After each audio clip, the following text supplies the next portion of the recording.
Sejam bem-vindos a mais um evento da UCLA.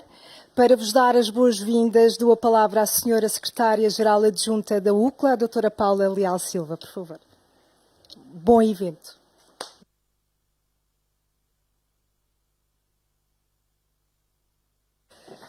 Muito boa noite a todos. Antes de mais, permitam que comece por vos agradecer a vossa presença. É uma honra poder acolher aqui na sede da UCLA tantas importantes e relevantes individualidades do nosso, quer sistema político, quer sociedade civil, academia. Portanto, dou as boas-vindas a todos, cumprimentando-vos a todos e agradecendo a vossa presença. Eu sei que o currículo académico e a experiência profissional do Dr. António Costa Silva falam por si e não vou deter-me sobre eles. Também não vou deter-me sobre a temática da presente e interessante obra, Desconseguir Angola, dado que oradores mais aptos de certo o farão. Queria naturalmente endereçar uma palavra de muito apreço ao autor da obra, o Dr. António Costa Silva, e ao meu querido amigo também, ao Dr. Vítor Ramalho, que tão proficientemente guiou o rumo desta instituição ao longo de vários anos, com resultados bem expressivos.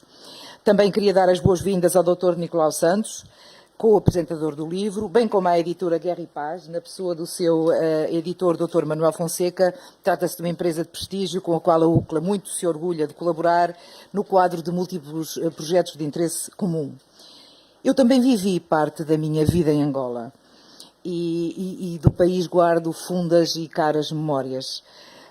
Sobre a guerra, que hoje recrudesce, como todos sabemos, à porta da União Europeia, e que na altura recrudesceu nessa bela nação da minha infância, é usualmente dito que se trata de um flagelo. A guerra é um flagelo. No entanto, há sempre quem a favoreça, em certos momentos da história dos povos, a ira do homem não conhecendo limites quando cede à pulsão das ambições terrenas. E permitam-me agora, na minha qualidade de Secretária-Geral Adjunta recém-designada, umas muito breves palavras sobre o próximo mandato que teremos eu e o Dr. Campos Ferreira na UCLA. E sem descabidas delongas, diria que existem dois objetivos fundamentais que procuraremos prosseguir e conto com o vosso apoio, quer como audiência, quer como colaboradores, quer como parceiros. Em primeiro lugar, trazer à nossa audiência o valor perene da literatura quer de ficção, quer ensaísta e, mais em geral, das artes. Passar pela leitura códigos de aprendizagem enriquecedores, conceptual e realisticamente falando. Pensar sobre os assuntos no mundo em que tudo se dá por adquirido, sem necessidade de labor ou de raciocínios sofisticados. Dar a conhecer a um auditório interessado a visão, o entendimento, e o saber de especialistas, mas também o conhecimento empírico de experiências individuais. Tornar palatáveis assuntos à partida intrincados. Debater temas de interesse da sociedade civil e da academia. Concitar a atenção dos jovens, incluindo os integrantes das várias diásporas residentes da nossa cidade e em Portugal. Focar-nos, outros sim, sobre a política das cidades, já que são as cidades a essência e o núcleo desta organização.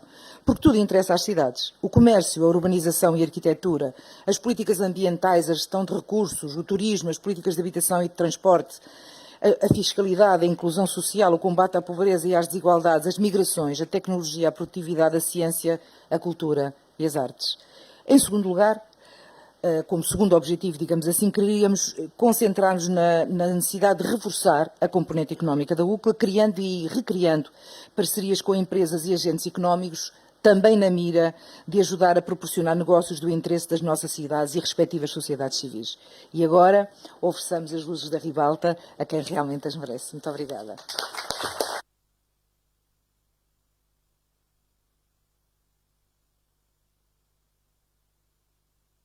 Olá, boa tarde. Eu sou o editor da Guerra e Paz, Manuel S. Fonseca. Estou deliciado com o espetáculo desta plateia. Mais uma sessão como esta e ainda acabo milionário a vender livros. Então, muito obrigado por terem vindo. Muito obrigado a todos, seriamente. Gassakidila, por terem vindo saudar o meu autor, António Costa Silva, pela publicação do seu romance Desconseguiram Angola. Uma sala como esta, para mim, é um testemunho, claro, de amizade e de admiração ao António Costa Silva e é um clamor de esperança, espero eu, para os livros. Haja Deus, às vezes o mundo ainda tem coisas bonitas. Muito obrigado por isto, por esta sessão. Como editor, muito obrigado. Como editor a mim cabe-me e é de justiça, aliás, fazer alguns agradecimentos. O primeiro é, obviamente, à UCLA e à Casa da América Latina, uma vez que isto é uma casa comum, onde aqui somos acolhidos. Obrigado, Sra. Embaixadora, Paula Leal Silva, por nos acolher tão bem. E eu quero dar-lhe os parabéns também por ter consigo uma equipa tão dedicada. A Anabela Carvalho, a Raquel Carvalho, a Carmen de Frade, elas dão-nos sempre uma bela ajuda, aliás, como se vê, para montar este excelente estaminé. Muito obrigado, portanto, pela sua equipa e parabéns pelo trabalho que têm feito. É bom saber que se mantém viva, aliás, como acabou agora de dizer e de explicar, a chama da UCLA, da União das Cidades Capitais de Língua Portuguesa. E já agora, deixem-me pôr aqui uma lágrima nesta minha deambulação. Esta sala a mim diz-me mesmo muito. Eu e ali o camarada Nicolau Santos, o camarada Nicolau que nunca quer ser meu autor, chama a atenção, o Nicolau e eu já chorámos nesta sala. Nós chorámos nesta sala. Chorámos nós e chorou toda a gente da sessão que aqui estava, umas 300 pessoas, a celebrar o centenário do Liceu Nacional de Salvador Correia, o Liceu de Luanda, obviamente, o mais belo liceu do mundo. Muito obrigado.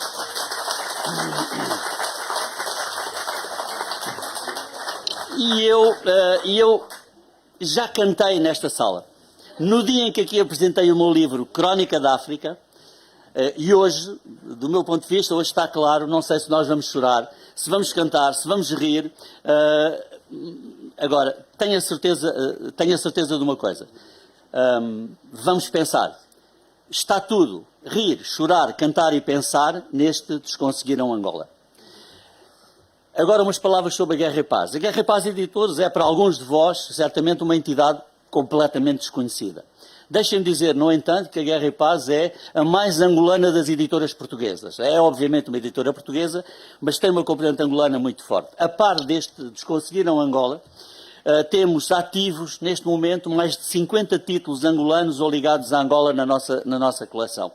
Os dois títulos mais imponentes cada um deles de quase 800 páginas, são a grande antologia da poesia angolana, Entre a Lua, o Caos e o Silêncio, a Flor, o título é magnífico, organizada pela Irene Guerra Marques e pelo Cassé, o Carlos Ferreira.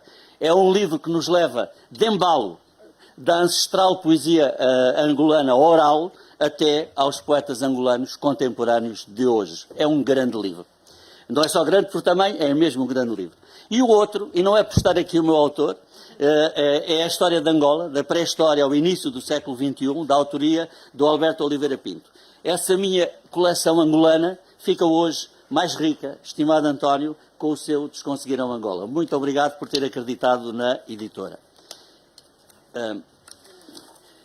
Deixa-me agora dizer uma palavra sobre os nossos apresentadores. Sobre o meu amigo Vítor Ramalho, eu podia falar das suas ações, das suas funções governamentais, na área do trabalho, da economia, como secretário de Estado. Eu podia falar da sua ação, que é uma ação agregadora nas relações entre Portugal e África, não só Angola e África, de que a sua presidência, aliás, na UCLA, é só um dos momentos, não é tudo. Eu podia falar da sua presidência do Binatel, da vice-presidência da Cruz Vermelha, mas eu prefiro usar uma palavra para o definir, meu caro Vítor: generosidade. O Vítor luta, batalha por causas, é assertivo, sabe ouvir e quer, como se ainda fosse hoje um adolescente, um mundo melhor. E, cereja em cima do bolo, é meu autor. Obrigado, meu caro Dr. Vítor Ramalho, por estar hoje aqui nesta sala connosco.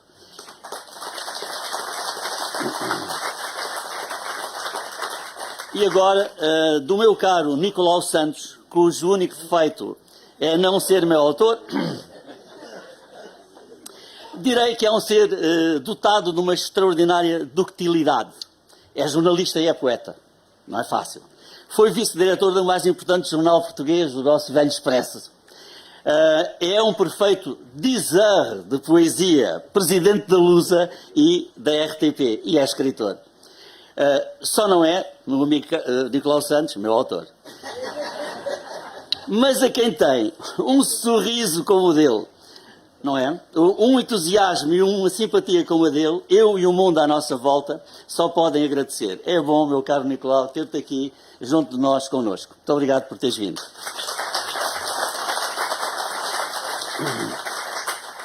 Agradeço por fim ao meu autor. Nós não nos conhecíamos, muito embora tínhamos circulado nos mesmos vasos, que não eram, no entanto, eram vasos não comunicantes, em Angola. Num jantar em que eu fui agora ouvir o ex-ministro António Costa e Silva, cumprimentei-o e disse-lhe um nome, Sanga, e depois disse-lhe outro nome, João Faria. Esses nomes foram como senhas que abriram as portas a uma conversa franca.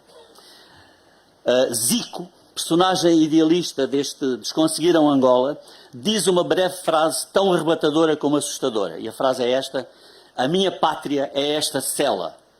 O Sanga, o João e o meu autor, António, partilharam essa cela.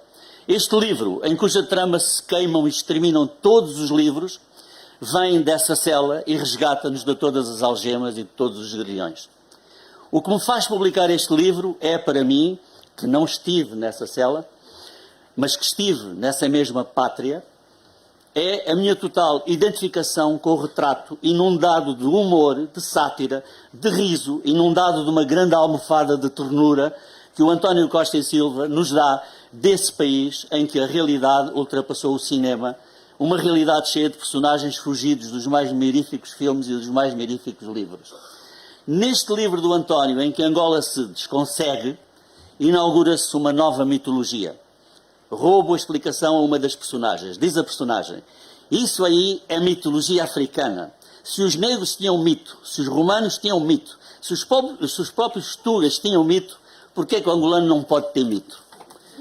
Este é o livro que funda o mito do homem jiboia. E se o povo de Angola, mas também os povos de todo o mundo, se deixam fascinar e seduzir pelo homem jiboia, e deixam. Para saberem do que estou a falar, para saberem quem é esse homem jiboia, vão ter de mergulhar no prodigioso universo deste livro, em que o feitiço se une à dialética, num universo em que quimbandas se reclamam do marxismo-leninismo. O criador desse tão exaltante universo chama-se António Costa e Silva, é meu autor e merece o nosso mais vivo aplauso.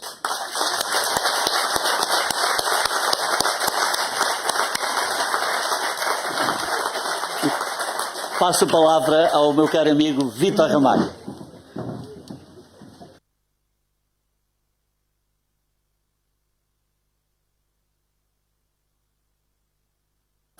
Antes de mais nada, boa noite. Eu, nas três pessoas que vou aqui evocar, saúdo todos pela impossibilidade de estar a mencionar o nome de todos, porque a maior parte de vós são meus conhecidos e amigos. Antes de mais nada, Francisca Van Dunen, que é ex-ministra, o seu sobrinho, tenho-vos a maior honra que esteja aqui. Também o senhor ex-ministro José Carneiro, Luís Carneiro, e, obviamente, os últimos são os primeiros, aqui a embaixadora Paula Silva.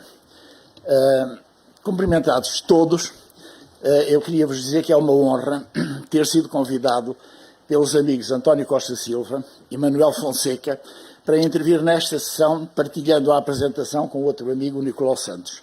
Somos todos angolanos, como já perceberam, no meu caso do António e do Nicolau por nascimento, e do Manuel por livre opção e adoção, que desde a vivência em Angola, desde os 5 anos, assumiu declaradamente. Estes factos conduzem-me a fazer a apresentação da presente obra, na relação afetiva e de proximidade que tenho com Angola e com os angolanos, a alegria de viver destes, a música trepidante que conceberam, o riso contagiante e singular, sem fronteiras, que o humorista Gimário Vemba tão bem divulga em Portugal, com o sotaque característico da gente do povo, que assim ele homenageia.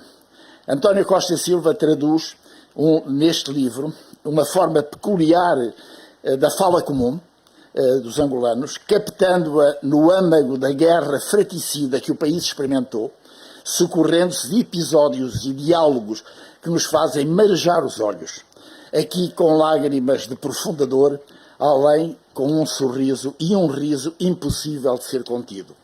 Não se estranha, por isso, que esta captação da fala comum esteja também presente no livro do Nicolau, um livro fantástico, Amarelo Tango, que eu aconselho também vivamente a que leiam, e no do Manuel, a Crónica de África, a atestar que ele é um africano, neste caso de Angola. Ambos também de obrigatória leitura, repito-vos. Não são angolanos por acaso, porque todos beberam a água do Bengo.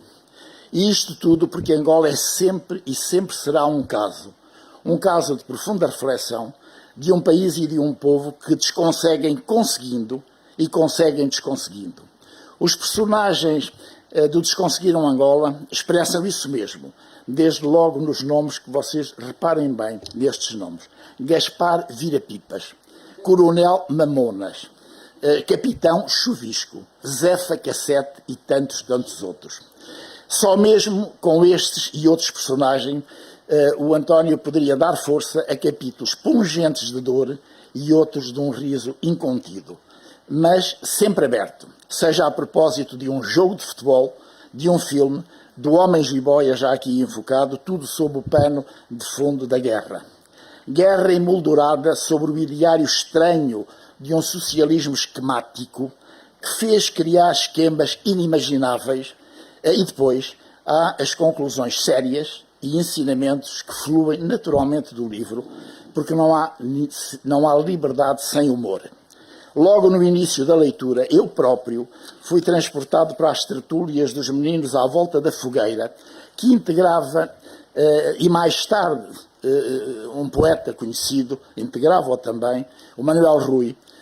Eu vejo então em cima de um motociclo da marca Push, vocês de Angola lembram-se perfeitamente, a imortalizar hoje o célebre poema Os Meninos do Uambo, que é realmente um poema fantástico.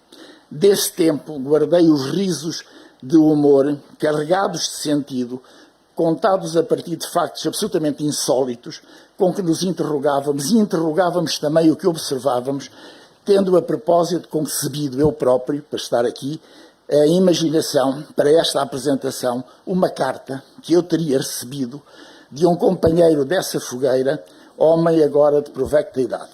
Imaginei-o a responder à encomenda que lhe remeti dos últimos livros destes companheiros que estão aqui neste palco. Disse-me ele em resposta: camarada Vítor, só mesmo me chateia muito o António da Catabola, que é ele, ter no nome Costas, porque ele foi sempre pessoa de olhar-nos frente e não aos zigue-zagues como os outros. Aquele outro que está agora na presidência da União Europeia. E ele adianta assim: eu só não te envio o valor do livro, da encomenda, porque Kwanza, o dinheiro de Angola, tem hoje muitas notas que não cabe mesmo nos carta. Mas me desculpa, eu só me lembrei depois de fechar a carta.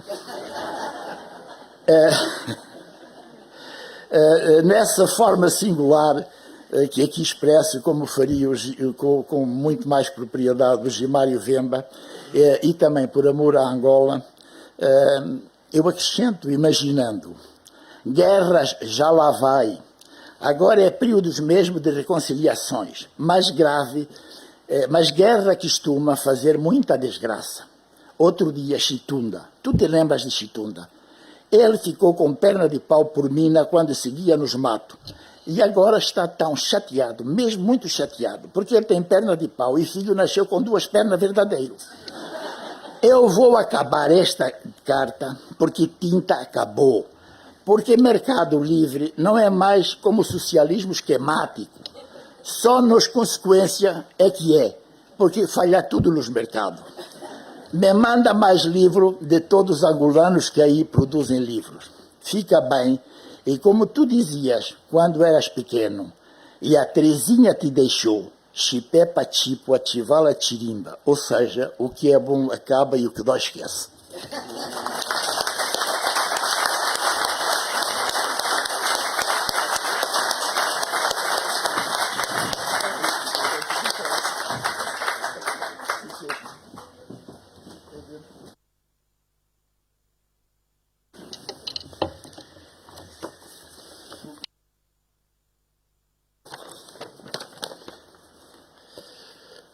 Boa noite, meus cambas, meus queridos amigos, todos os que têm Angola no sangue, todos os que gostam daquela terra, daquele país, das suas pessoas, das suas gentes, das suas histórias. E estamos aqui por causa de alguém que ama profundamente esse país e que escreveu uma extraordinária história. Antes disso, quero saudar os meus companheiros de mesa, Dr. Vítor Ramalho, que é um angolano convicto da Caala. Enfim, em Angola havia os que nasciam na cidade e depois os do mato. Ele é do mato, é bom não confundir, Depois o António Costa e Silva, que esse então ainda nasceu muito mais no mato, em Catabola. Aquilo era um sítio, tinha uma ruazinha, casas de um lado e do outro. E este senhor que está aqui, que passa a vida a dizer que eu não sou autor dele, porque ele não quer. A gente estava a negociar o contrato e depois ele dizia: não, o teu contrato, a tua percentagem é 10%, corta o 1, fica bom. Calma, dá trabalho isto. Bom, portanto, eu queria agradecer o convite para estar aqui. Queria também agradecer à UCLA, na pessoa da senhora embaixadora, o facto de ceder esta sala para este encontro, onde temos estado em muitas ocasiões, como disse aqui o Manel. E algumas das pessoas que estão aqui, eu não gostaria de nomear as pessoas como o meu caro amigo Manel fez, porque parece que a partir de agora as pessoas, quando passam pelo governo, passam a ser ex-ministros. Bom, as pessoas têm um percurso e antes de serem isso foram coisas muito mais importantes e depois de serem isso serão coisas muito mais importantes ainda. E, portanto, os ex é uma coisa que fica só para outro tipo de tratamento. E, portanto, eu diria, aliás, para começar esta sessão, que não vale a pena quando estamos numa sala, sem desprimor para a excelente intervenção do Vítor, não vale a pena, quando temos na sala o António Costa Silva, convidar outras pessoas para falar. Porque ele fará sempre um discurso muito melhor que nós todos. E, portanto, nós estamos aqui só a aquecer, é como aqueles artistas que vêm ao palco antes, porque o artista principal depois falará. Normalmente ele fala à volta de 2 horas e 50 minutos e ficamos arrasados. Bom, comecemos então por falar do autor, através deste livro, que foi escrito no auge. É bom que quem leia o livro perceba que isto foi escrito no auge da Guerra Civil em Angola. A guerra só acabou em 2002 e, portanto, ainda existia guerra. E após o António ter estado hospedado durante 3 anos na prisão de São Paulo, onde, como calculam, foi tratado como o príncipe que é. Pois bem, apesar disso, o António mostra neste livro o seu imenso amor por Angola e por Catabola, a vila onde nasceu, que foi reduzida a cinzas e a que volta através de Zico, o narrador da história, para encontrar um lugar arrasado, casas destruídas e ninguém que o reconheça. Depois o António brinda-nos com a sua erudição e deixa sair para as páginas deste livro o engenheiro de Minas que existe dentro dele, na descrição minuciosa dos estragos provocados na fabulosa coleção de pedras históricas do Museu de História Natural de Luanda, a quando da sua invasão pela multidão que queria ver com os seus próprios olhos o homem jiboia, essa figura mítica, talismã falhado para vencer a guerra, entidade que nunca existiu e que é a personagem central desta obra.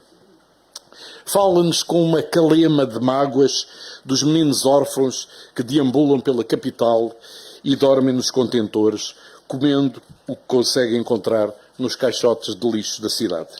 Ou das meninas de 14 anos, as 14zinhas que se prostituem para sobreviver. Fala-nos também como Luanda se encheu de estropiados de guerra que pedem esmola nas esquinas, mas igualmente dos loucos que se multiplicam por toda a cidade e que trazem a guerra dentro de si. Volto a dizer, este livro está situado nos anos de guerra e, portanto, a realidade hoje é outra. Diz o Cota Venâncio, abrir aspas, aqui nesta cidade a guerra é ainda mais complicada que na mata. Na mata, você vês o inimigo ou adivinhas o inimigo. Aqui, o inimigo está dentro da cabeça das pessoas. O inimigo é essa loucura que cresce na gente. Cada dia produzimos mais um maluco e importamos mais um cooperante. E, na verdade, toda a história traduz exemplarmente a alucinação coletiva e falta de senso que na altura se vivia em Angola, em que se acreditava em qualquer mojimbo, por mais disparatado e impossível que fosse, e se seguia qualquer acontecimento como se se tratasse de um jogo de futebol. Não é seguro, aliás, que o livro, que relata episódios conhecidos, como o do árbitro que apitou um jogo a rajadas de metralhadora porque não havia apito, e os jogadores portaram-se bastante bem, foi muito elogiado por isso, ou do soldado que, ao ver um filme, disparou contra o bandido que já estava a chatear e a atacar demasiado o herói, não fico mesmo aquém da realidade que se vivia em Luanda naqueles anos de brasa. Como este exemplo que vos vou dar, do relato de um jogo de futebol, numa altura em que toda a gente se tratava por camarada, só um pequeno parênteses, uma história de um acidente que ocorreu junto à nossa universidade em Luanda, e a discussão, a polícia tentava indagar as pessoas que estavam à volta, como é que, então, o camarada estudante o que é que viu, o camarada engenheiro o que é que viu, e depois ia a camarada puta, o que é que viu também, não é? Portanto, éramos todos camaradas na altura.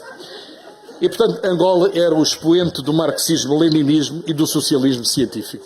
E agora, se me permitem, eu vou vestir a pele de um relator de futebol e ler uma pequena passagem do livro, esperando que vocês percebam como um relato de futebol com, enfim, com a ideologia marxista-leninista é algo completamente diferente. É hoje que o girabola fica entregue. A decisão é importante. Pedro faz uma finta. E outra ainda. Tira mais o adversário da sua frente. Mete no lado direito. Benje com a bola, mas esta sai pela linha lateral. Angola, trincheira firme da revolução em África. Viva o marxismo-leninismo, teoria do proletariado mundial. A bola é resposta. É reposta. Vai em jogo. Nandocas, interna cenário. Vai rematar. Mais uma finta. Ainda remata agora. O esférico vai entrar. Não! Rasa a barra. E perde-se pela linha de fundo. A luta continua. A vitória certa. Abaixo o imperialismo imperialismo, a baixa reação, viva o internacionalismo proletário. E beijo com a bola no meio campo do Petro, tenta chamar um companheiro, mas sem sucesso. O esférico perde-se pela linha lateral. Viva a classe operária, vanguarda da revolução, viva o proletariado mundial. O árbitro apita para a reposição da bola, segue para os pés de Venâncio, que atrasa para o seu guarda-redes. O 1º de agosto que parece agora melhor posicionado no terreno, mas a pressão do Petro continua a ser intensa. Bens passa para Nandocas, parabéns. Não segura a bola, sai. Viva Marx, viva Engels, viva Lenin, viva o marxismo-leninismo. Teoria sempre jovem e científica. O jogo já vai adiantado. Quem marcar sagra-se campeão nacional, vencedor do gira-bola. As massas não arredam o pé. Disparo fortíssimo de Nandocas para fora. Angola, trincheira firme da revolução em África, e o resultado continua em branco. E enfim...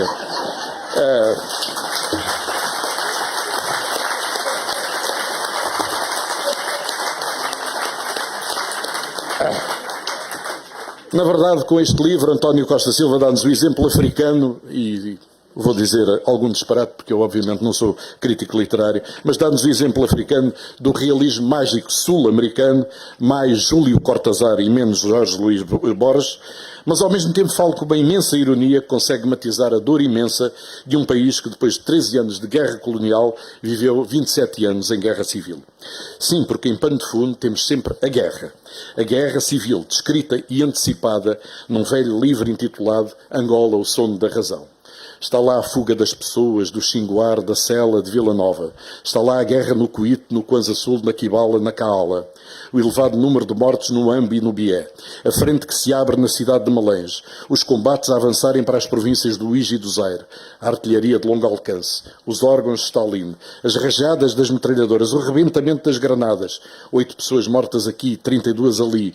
Um caminhão que aciona uma mina. Há 1 milhão de minas espalhadas em Angola. As crianças são as principais vítimas, ficam estropiadas. Metade do povo arrasta-se com próteses feitas de borracha no Cuíto. A continuação dos combates, a ruptura dos abastecimentos, a ameaça de fome, a guerra contra a fome, até o milho e os cabritos desaparecem.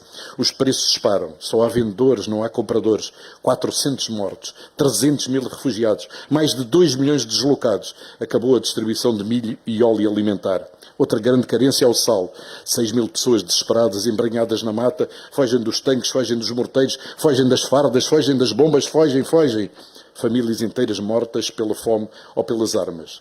Mortas nas ruas, nos campos, feitas em pedaços, mãos, pernas, braços cortados, olhos cravados com estacas, milhares de pessoas mutiladas, raparigas violadas, crianças reputadas. Ah, sim, e pairando sobre tudo isto, o coronel Mamona e o coronel Musculona. Os 2 chefes que se combatem, as atrocidades que as suas tropas cometem, brutais, idênticas, como estratégia o extermínio das populações. O Hércules 130 das Nações Unidas que ia para fazer a paz é abatido. Os corpos carbonizados, mais e mais guerra, nenhum quer a paz. Só depois do outro ser destruído, uma espiral sem fim, em nome do povo e à custa do sangue do povo. E assim sempre em frente, mais e mais, até se parecerem tanto um com o outro que se torna impossível distingui-los. Fazem o mesmo, dizem o mesmo, matam o mesmo, são um só e são o mesmo. E é Zico que resume a tripla solidão dos angolanos, dos que nasceram, dos que ficaram, dos que partiram, dos que fugiram. É uma frase notável deste livro. A solidão da infância irrecuperável. A solidão da pátria desfeita. A solidão da vida desconseguida. No final, fica uma nota de esperança. A da menina que nasce no dia em que termina a guerra. A mãe morre no parto, mas antes de morrer deu-lhe um nome. Mbembe. Mbembe quer dizer paz. Muito obrigado pela vossa atenção.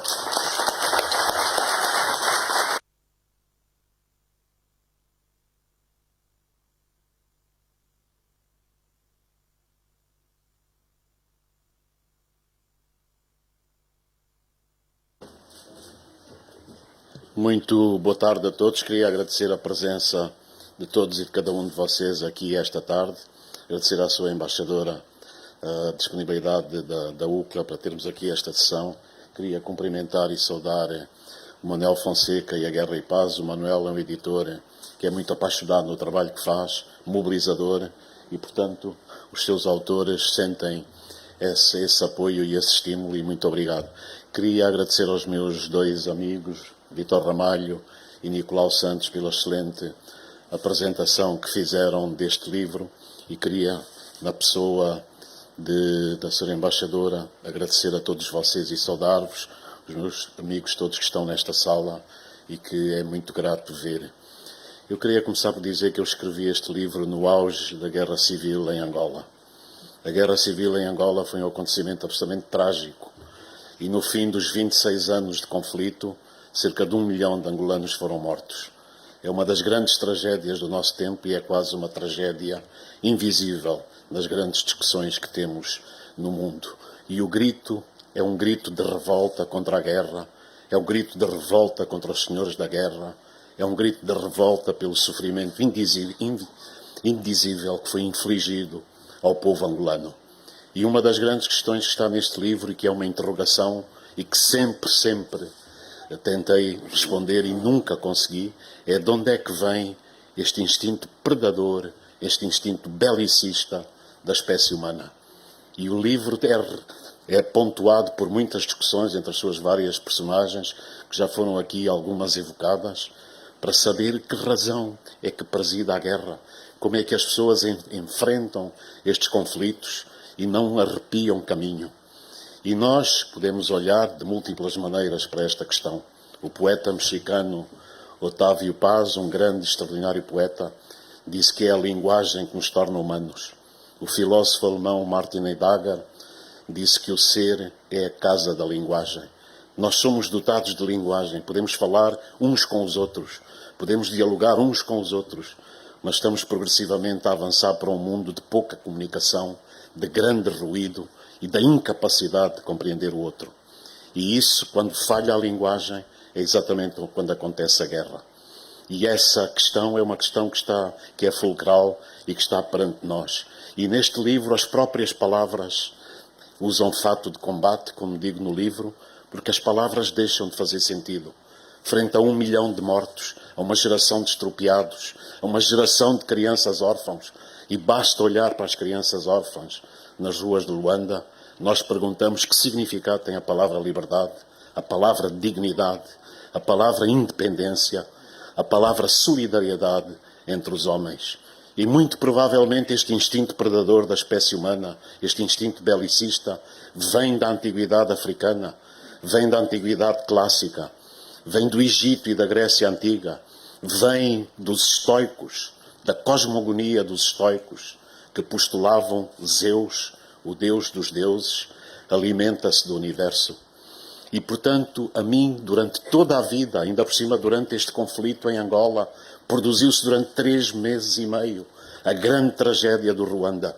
E é por isso que eu digo que este livro se passa em Angola, como se podia passar no Congo, no Zaire, no Ruanda, no Uganda, podia-se passar na Somália, no Sudão hoje, em Gaza, onde estamos a assistir ao genocídio do povo palestiniano. É um livro que se podia passar na Sérvia, na Bósnia, no Kosovo. E, portanto, como é que nós podemos parar este instinto predador da nossa espécie? Porque quando olhamos para aquilo que está no livro, e ele é, de certa maneira, um desafio ao que é a existência humana, é a explorar a verdade da experiência humana à luz ardente do conflito. E perante o conflito, a nossa espécie tem o dilema da escolha. Podemos sempre escolher entre o bem e o mal. Porquê que, invariavelmente, durante muitas vezes, escolhemos o mal? De onde é que vem esta crueldade? E é por isso que a vida humana, que tem um lado luminoso e belo, com o amor, com a paixão, com o entendimento com os outros, com a solidariedade com os outros, com a luta contra todas as formas de racismo e discriminação, com a compreensão do outro e a integração sempre do outro. E temos também essa consciência que a espécie humana transporta e com a qual podemos produzir beleza na literatura, na música, na dança, na pintura. Nós podemos produzir o belo, mas simultaneamente esta capacidade de amor e esta capacidade de criar que distingue a espécie humana convive com uma enorme capacidade de destruição. E quando essa destruição acontece, ela interroga-nos profundamente. E a mim, desde sempre, procurei indagar porquê. Quando foi o conflito do Ruanda, que me deixou completamente também desvairado, em função de tudo aquilo que estava a passar em Angola, o conflito do Ruanda foi em 1994, no espaço de 3 meses e meio, 800 mil tutsis estão completamente exterminados pelos seus vizinhos, pelos seus amigos, dentro das famílias. Porquê? E em Angola isso aconteceu a uma escala também inimaginável durante 26 anos consecutivos. E eu sou das pessoas, nasci no Planalto Central em Angola, a terra do espaço, da luz, do cheiro das frutas, do cheiro da terra, da generosidade do povo angolano. Muito cedo fui confrontado com situações muito cruéis do regime colonial português, que era um regime opressor do povo angolano. Com 9 anos de idade, testemunhei algo que me marcou para a vida, para sempre. Estava a passear na minha bicicleta, passei pelo posto local e vi o chefe do posto com os seus cipaios a amarrarem, a algemarem, a correntarem trabalhadores que foram buscar às aldeias para os colocarem em caminhonetes e serem transportados para trabalharem nas roças de café no norte de Angola. E, portanto, isto contraria todas aquelas versões que às vezes vemos em Portugal, que o regime colonial português foi um regime benévolo ou suave. Não foi. Foi um regime de opressão contra o povo angolano. E esse incidente marcou-me, perguntei, fui indagar porque é que estavam a tratar assim as pessoas. Fui buscar água e comida à casa. E quando cheguei à Universidade de Luanda, comecei a militar no movimento associativo, e tenho aqui muitos amigos que estão aqui esta tarde, e a luta pela independência de Angola.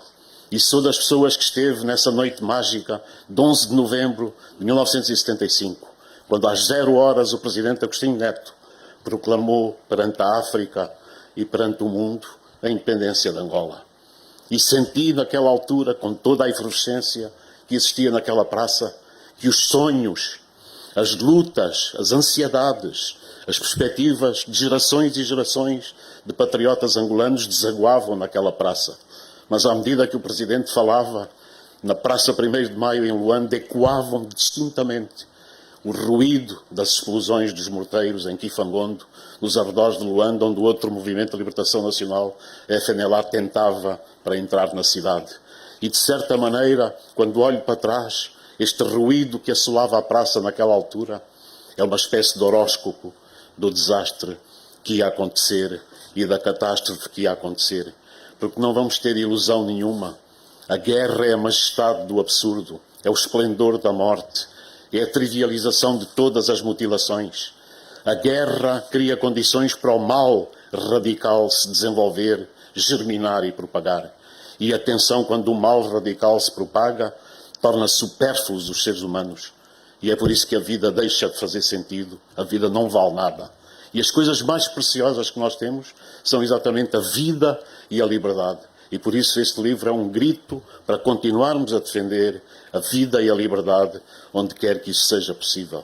E quando olhamos para toda a trajetória da espécie humana, nós vemos que esta inquietação, esta visão trágica da vida, está na grande antiguidade africana. Sou uma pessoa, sempre fui fascinado pelas grandes mitologias e as grandes lendas da fortíssima cultura oral africana. Lembro-me quando era pequeno, ia ter às aldeias para ouvir dos mais velhos as histórias. A África é o continente onde a espécie humana nasceu. Nós estamos neste planeta há cerca de 200 mil anos, que é uma fração mínima na história dos 4.500 milhões de anos deste planeta.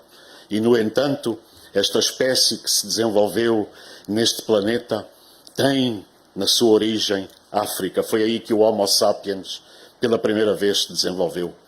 Mas, como diz o pensador israelita Yuval Noah Harari no seu livro Homo sapiens, há 70 mil anos atrás existiam mais de 6 espécies humanas. E a única que sobrou foi o Homo sapiens. Porque o Homo sapiens exterminou todas as outras espécies. E provavelmente aqui esteja uma das origens do nosso instinto belicista. Porque nós somos claramente os filhos dos assassinos. Somos os filhos daqueles que venceram tudo e todos. E a nossa espécie foi moldada desde o início por este instinto predador que está na origem da sua prevalência neste planeta. E é por isso, quando olhamos para toda esta história, nas lendas africanas mais antigas, que estão ligadas ao início dos inícios das nossas espécies, esta visão trágica está lá. Como está nos livros fundadores da literatura europeia, na Ilíada e na Odisseia de Homero.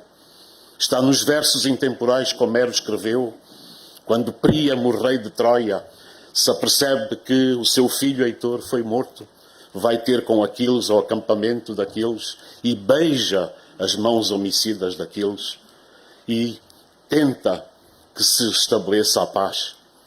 E nesses versos intemporais nós perguntamos quem é o vencedor, quem é o vencido, por que se fazem estas guerras autofágicas que nos destroem.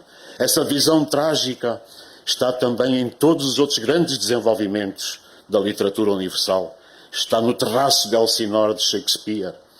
Está em tudo aquilo que são os espaços de mármore onde se movem as personagens extraordinárias de Racine. Está nos dramas da cidade de Dostoiévski.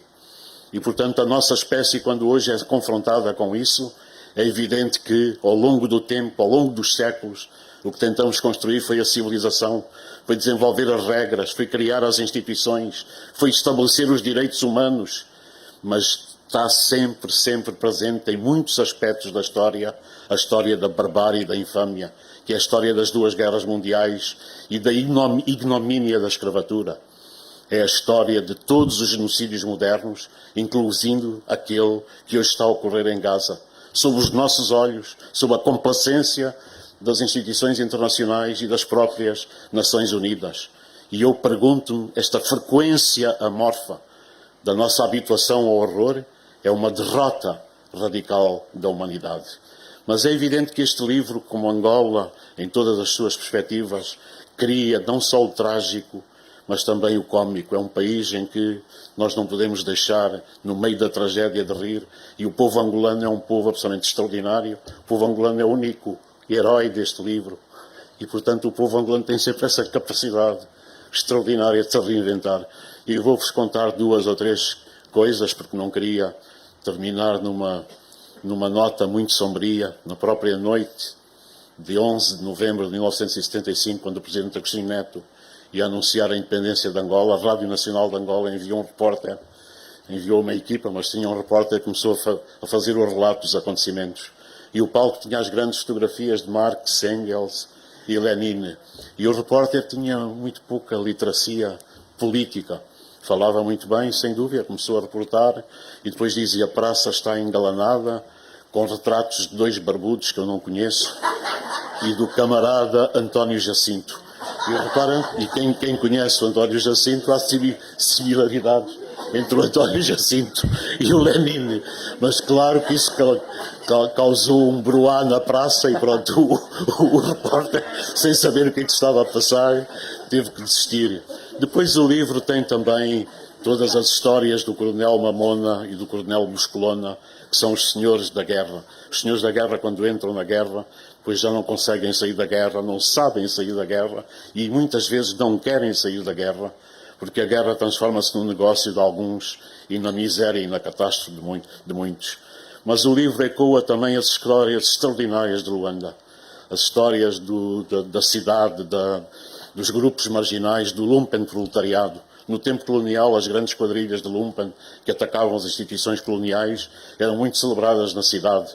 O Mayombola, o Cafrique, o Chiminha. Depois da independência apareceu o Lobo Latom e definiu que os outros eram imperadores, mas só da terra. Ele ia ser o imperador da terra e do mar.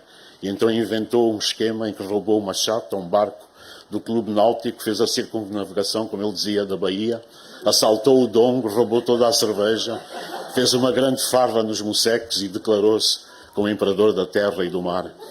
E depois temos também isto que o Nicolau relatou aqui, que são os relatos do Girabola, que são coisas absolutamente impressionantes e que ele ilustrou aqui. Porquê? Porque o MPLA declarou que a propaganda comercial era um pecado do capitalismo. E, portanto, nos relatos da rádio não havia publicidade e entrava sempre o marxismo-leninismo. E o Nicolau falou, e muito bem, do jogo, foi um jogo no Uíge, que era entre o ferroviário local e penso que o Nacional de Benguela, em que não apareceram os árbitros e delegados esportivos, foi e arrepanhou 3 fápulas, 3 membros das Forças Armadas para apitarem o jogo.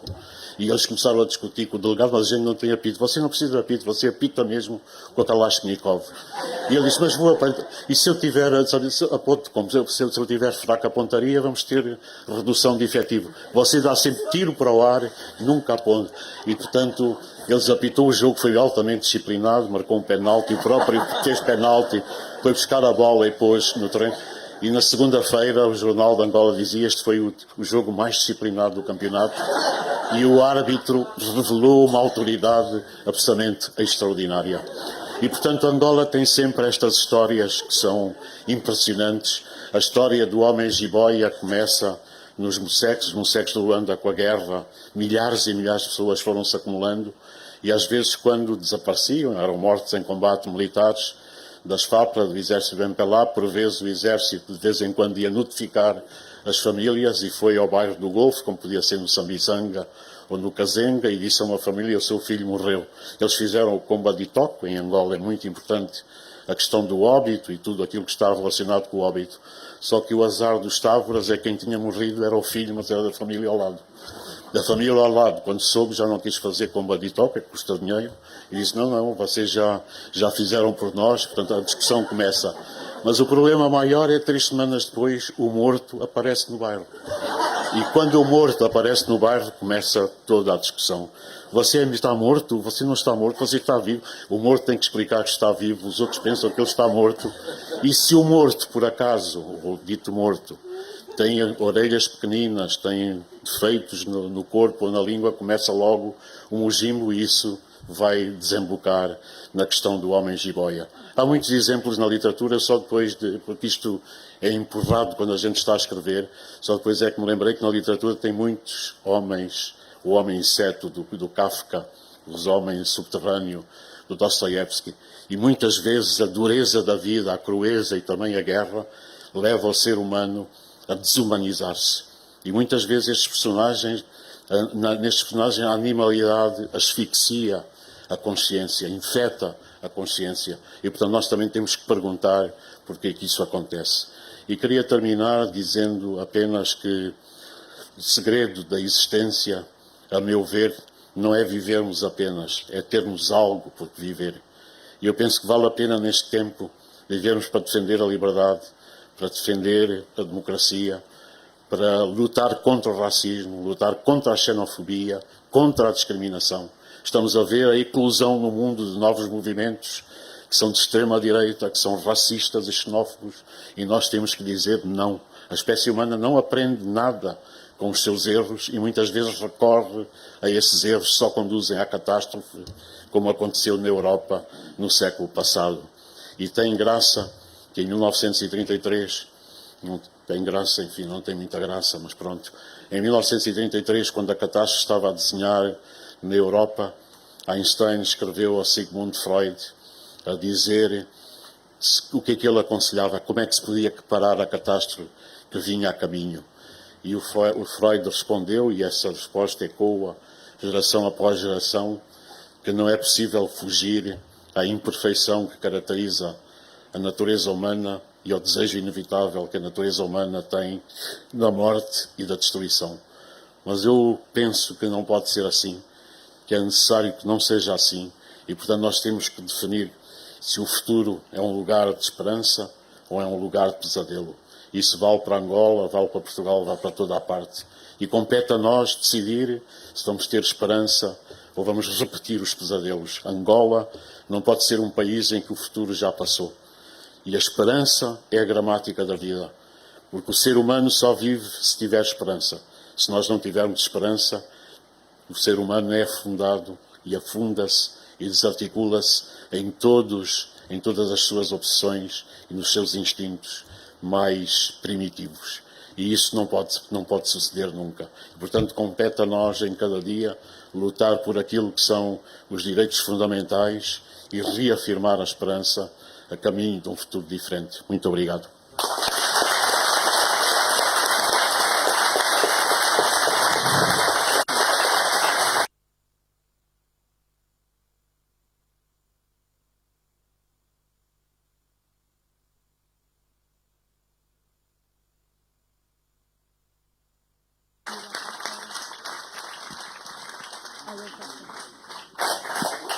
A nossa sessão não termina aqui, há agora aquela cerimónia canónica da assinatura de autógrafos. O António Costa Silva vai ficar aqui neste corredor onde inicialmente estiveram, há uma mesinha, podem fazer fila nessa mesa que vamos já para lá, está bem? Muito obrigado, obrigado a todos por terem vindo.